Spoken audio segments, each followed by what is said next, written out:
There is an unreported conflict raging across Latin America.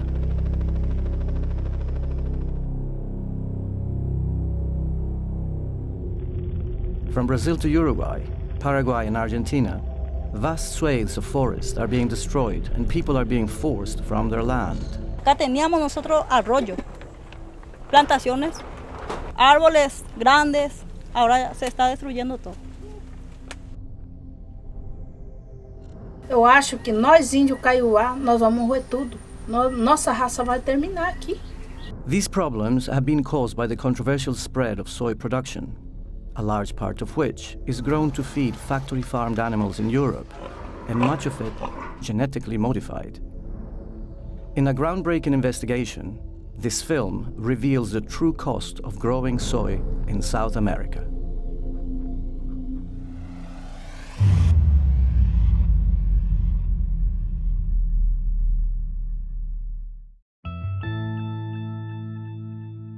In Paraguay alone, over 2.6 million hectares of land are used to grow soya, and the effect of this on local communities has been devastating.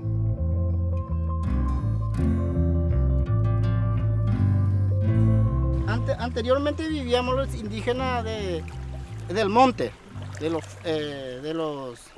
todos los montes, los bichos, los frutas, y ahora termina porque ya ve usted que acá nos rodea ya estancia. Y eso es una invasión, en vez de reforestar, ellos vienen a fundir las cosas naturales como a estos bosques. Este es el principal arroyo que cruza aquí en nuestra comunidad. Este se llama arroyo Sayú. Y acá cuando venena ahí, vino todo lo veneno cuando llueve. Y este está podrido, este agua, a través de estas plantaciones de soja. Most of the soya grown in Latin America is exported to Europe and Asia. Much of it is genetically modified and produced by the biotechnology multinational Monsanto. Contrary to the claims of companies that produce genetically modified crops, strong evidence now shows a massive increase in the use of pesticides with the planting of these crops. Hoy día, todos esos ríos, todas esas grandes fuentes de agua en lo que fueron estos bosques y que ahora son sojales, están muertos, están envenenados principalmente por el uso intensivo de agrotóxicos. Al mismo tiempo, las comunidades indígenas que habitaban estas selvas milenariamente, principalmente el pueblo Mbá guaraní, que es el pueblo que habita mayoritariamente esa zona de la selva atlántica, fue desplazado. Getúlio de Oliveira is a member of the Kaiowá people. Então, com o veneno de estragar cada vez mais forte, o veneno cada vez mais dificuldade. Então, isso é nosso sofrimento aqui. E não tem como pra gente também, a mata também, que protege o nosso solo também, né? Não tem mais mata, tem só. E não tem aonde a água cada vez vai sumindo, né? Se não tem nada, a criança passa mal. A criança sente fome, tem tempo sem comida, né? E onde o pai, a mãe, a gente vai na cidade procurar o recurso, ele fala, não, a Índia está procurando lixo para comer. Não é isso que nós pensamos, nós estamos procurando comida. E eles falam, aquele que tem, eles falam que nós estamos procurando lixo ainda. Não é, talvez, como não tem espaço mesmo, nós não podemos fazer nada. Experts claim that the rapid spread of soya farming has given rise to a new breed of brutal and intimidatory tactics by the soy industry. Land is being transferred from indigenous peoples and small farmers to large landowners and agribusiness, reducing the availability of staple crops and taking away from local communities any control of growing their own food crops. Community groups estimate that 90,000 families in Paraguay are forced to move away from their ancestral lands every year to make way for soy plantations. La pérdida de soberanía alimentaria es quizás el impacto más inmediato que se tiene sobre la mayoría de las familias pobres que debieron salirse del campo y venir a las ciudades, a las que nosotros los llamamos desplazados internos. La forma más horrible, digamos, sea la de las fumigaciones aéreas y con estos grandes tractores, digamos. Cuando una comunidad se resiste a vender su tierra, o cuando una familia, peor aún, se resiste a vender su tierra, todos sus alrededores son fumigados, ya sea con el glifosato, el Roundup, o con el paraquat. These chemicals are increasingly being linked to a host of health problems, including skin rashes, diarrhea, vomiting, genetic malformations, loss of sight, and even death.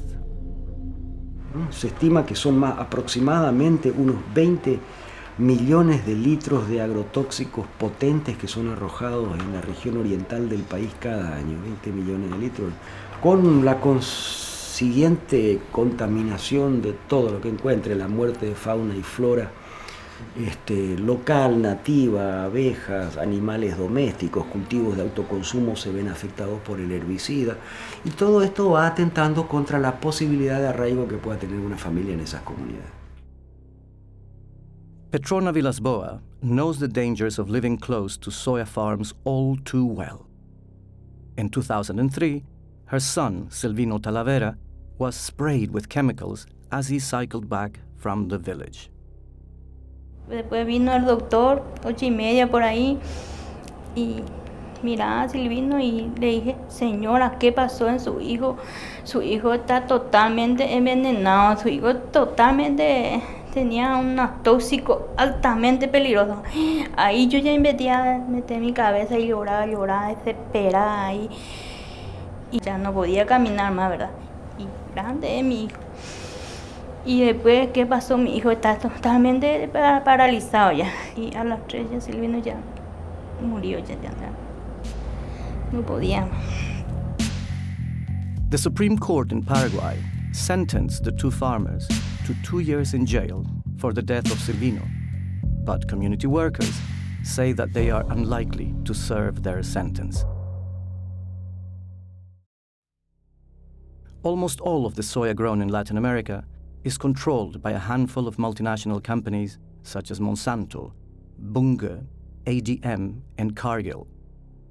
Even as hunger and food insecurity rises, these companies are making ever-increasing profits with the sale of patented seeds, pesticides, and fertilizers.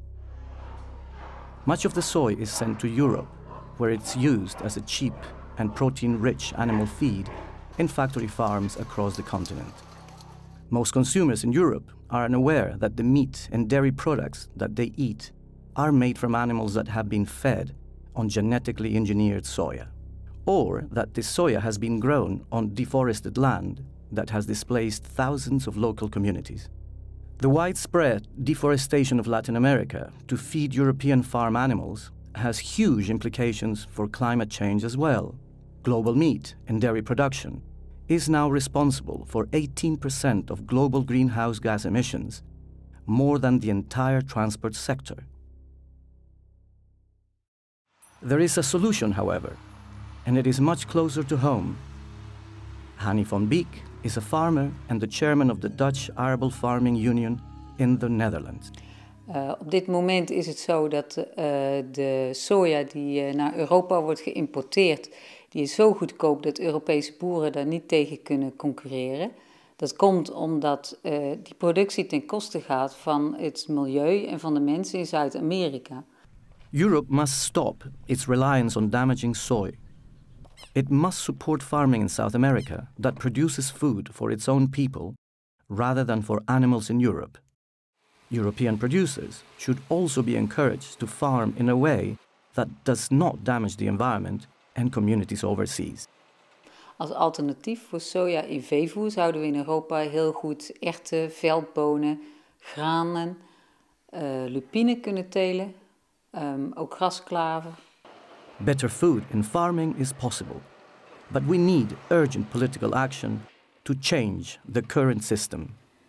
At the moment, Factory farming of meat and dairy in Europe is not benefiting people or the environment. We need to stop factory farming our meat and dairy and use homegrown feeds and more extensive farming. The only way that this can be done is to completely overhaul the way the government supports agriculture in Europe, to shift subsidies away from factory farming and towards better quality farming.